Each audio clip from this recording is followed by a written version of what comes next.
Olá, amigos do canal, estamos aqui para mais um vídeo. Que bom estar na sua companhia, que bom estar com você. Este é um momento com Deus. Deus tem colocado em nosso coração o projeto de estar colocando diariamente, pelo menos de segunda a sexta-feira, um vídeo exclusivamente de palavra aqui no canal. Eu tenho outros vídeos aqui, vídeos de música, muitos vídeos de palavra. E se você puder, dá uma olhadinha lá, né? Se você não for inscrito no canal, se inscreva. Se você gosta desse tipo de conteúdo, dá o seu like aí, compartilha o link para nos ajudar. É muito bom podermos falar das coisas que são referentes ou concernentes aos céus, concernentes a Deus, concernentes à nossa vida espiritual. A gente precisa ter esse contato, a gente tem um contato muito grande com as coisas desta vida, né? Nosso trabalho, estudos, vida social e até mesmo comunhão com a igreja. Tem muita coisa que é aqui dessa terra, que é social mesmo, aquela coisa de ter amigo na igreja, enfim, essas coisas. Então a gente precisa ter o nosso momento com Deus. E eu quero ler com vocês no momento com Deus de hoje, em Oséias capítulo 6, versículo 3. É um texto muito conhecido que diz assim: conheçamos e prossigamos em conhecer ao Senhor. Como a alva será a sua saída. Ele a nós virá como a chuva serôdia que rega a terra. Isso aqui é uma poesia, isso aqui é uma declaração de arrependimento muito bem elaborada, muito bem feita. Faz parte de um discurso da nação de Israel. Eu já usei esse texto para pregar. Quando eu estava começando a pregar, eu preguei uma mensagem que eu recebi do Senhor, porque me baseei apenas nesse versículo, e esse versículo ele é verdadeiro. E é muito interessante, sabe? Ele traz coisas maravilhosas de se pensar. Primeiro, ele é um chamado ao conhecimento de Deus, né? Um reconhecimento de que a nossa vida religiosa, ela não é um sinal de que nós conhecemos Deus na sua totalidade. Pelo contrário, a vida religiosa muitas vezes nos leva a ser ritualísticos. Eu falei sobre isso aqui no Momento com Deus e foi até lá que eu citei esse versículo dizendo que eu iria falar sobre ele aqui no Momento com Deus, usando ele como base. Então, a religião nos leva a conhecer rituais. Conhecimento de Deus é outra história. Então é bonito isso, né? Conheçamos e prossigamos em conhecer ao Senhor. Diz uma coisa muito bonita aqui, né? Como a alva será a sua saída. Como eu disse anteriormente, aí, em algum Momento com Deus, essa versão que eu utilizo, que é a versão corrigida, ela tem um linguajar um pouco arcaico, mas como eu aceitei a Jesus há alguns anos atrás e comecei a ler a Bíblia na corrigida, muitos textos que eu sei de cor são da versão corrigida. Então eu prefiro manter ali a minha leitura e me dá até uma riqueza de detalhes, porque eu acabo lendo nela e citando outras versões. Mas nessa versão diz assim, ó, como a alva será a sua saída. O que é isso? Alva. Alvorecer.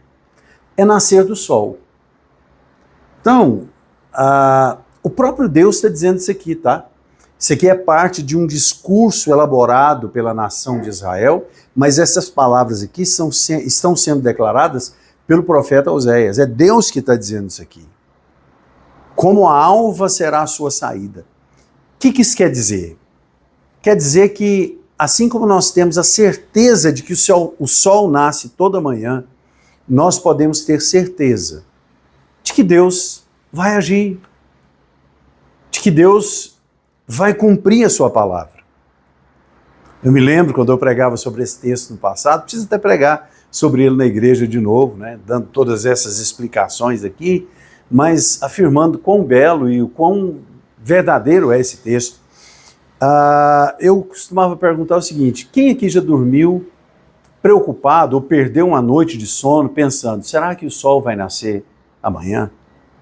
Eu acredito que ninguém perca o sono por causa disso, né? Pelo contrário, nós temos uma agenda. Hoje a gente vai dormir pensando, amanhã eu tenho que fazer isso, isso, isso e aquilo. Porque a gente tem certeza que o dia de amanhã virá. E a gente pode ter essa certeza, aconteça o que aconteceu, o sol vai nascer amanhã. Ah, pastor, mas e se acontecer alguma coisa? Não, depois do arrebatamento da igreja, independente da visão de escatologia que algumas pessoas têm aí, né? Ainda tem muita coisa a acontecer, o sol vai nascer amanhã. Certeza que o sol vai nascer amanhã. E o texto está dizendo, como a alva será a sua saída. E está dizendo também, ele a nós virá como a chuva serôdia que rega a terra. E aqui fala de dois momentos de irrigação. Primeiro, o momento da chuva que se espera. E segundo, o momento da chuva serôdia, que é aquela que a gente não está esperando, mas vem para refrescar, vem para regar. É uma chuva temporã, uma chuva que a gente não está esperando. Então essa é a chuva serôdia. Qual que está o problema, ou aonde está o problema com esse texto? O problema é que Deus está dizendo que essa é uma declaração do povo da boca para fora. A nação de Israel pecava, virava as costas para Deus, ia após outros ídolos, e depois a coisa apertava. Eles começavam a ter falta de mantimento, o inimigo se levantava contra eles. Aí o que eles faziam? Vamos buscar a Deus, não para ter a presença de Deus, mas vamos buscar a Deus para ver se a gente tem comida de novo. Vamos buscar a Deus para ver se o inimigo dá um sossego. Ao passo que nós precisamos buscar a Deus por desejarmos a sua presença, por percebermos que necessitamos da sua presença, e não apenas para que ele resolva algum problema pontual da nossa vida. Então Deus está dizendo, no versículo 4, depois você lê aí o versículo 4, que te farei, ó Efraim, que te farei, ó Judá. As palavras de vocês, ou esse posicionamento de vocês, é como uma nuvem de manhã, ou como o orvalho da madrugada, que logo se desfaz. Quem aqui, quando criança, ou mesmo depois de adulto, nunca olhou uma nuvem que tinha uma formação que te lembrava um animal, ou alguma outra coisa, e você ficava olhando, daqui a pouco aquilo se desfazia? Quantas vezes eu já tive experiência de ver o orvalho num pasto, assim, numa grama, em algum lugar, e quando o sol começa a se firmar, aquela água evapora, aquilo ali passa. E Deus estava falando que o discurso de arrependimento de Judá e de Efraim era um discurso vazio, passageiro. Então, nós lemos um texto como esse, nós replicamos esse texto, reverberamos esse texto, pregamos sobre esse texto, mas nós precisamos saber como está o nosso coração. Acredito que foi no Momento com Deus de ontem que eu falei sobre substituir a tristeza pela esperança, para a gente perseverar, porque durante o caminho nós enfrentamos dificuldade. É muito fácil alguém que se arrepende apenas da boca para fora, quando a dificuldade chega, ele abandona a fé. Quando a dificuldade chega, ele sai do caminho, ele se desvia. É um termo que a gente usava no passado e ainda pode usar até hoje, né? Ele se desvia do caminho do Senhor.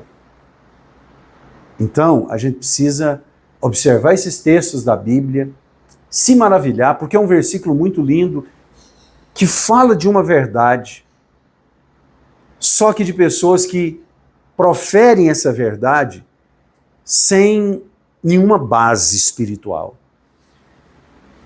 E quando precisam colocar em prática o seu discurso, elas viram as costas para Deus, abandonam a igreja, perdem aquele sentimento de que Deus é bom. E já que falamos do momento devocional de ontem, eu falei sobre o sacrifício de louvor. Ainda que nós vivamos dias maus, Deus continua sendo bom. Os americanos têm uma frase que diz assim, não é? God is good all the time. All the time God is good. Deus é bom o tempo todo Deus é bom. E parece uma frase assim, né? Deus é bom o tempo todo. Deus é bom o tempo todo. Isso é fato. mas nós precisamos pensar no tempo que nós vivemos, nos dias maus, nos dias que a gente se sente solitário, nos dias que a gente está triste, nos dias que nós precisamos muitas vezes de ajuda. Deus continua sendo bom. E a gente precisa reconhecer isso. Isso é sacrifício de louvor. Então, se nós confessamos e declaramos, conheçamos e prossigamos em conhecer ao Senhor, que nós façamos isso em qualquer situação e em qualquer momento. Eu citei que às vezes a situação fica ruim, as pessoas viram as costas para Deus, mas existem casos, e não raros, de pessoas que estão vivendo um momento difícil, se voltam para Deus, e aí entra a questão do discurso vazio.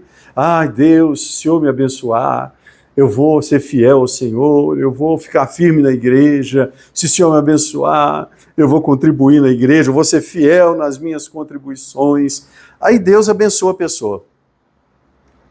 Aí, como uma nuvem se desfaz, aquele discurso da pessoa também evapora.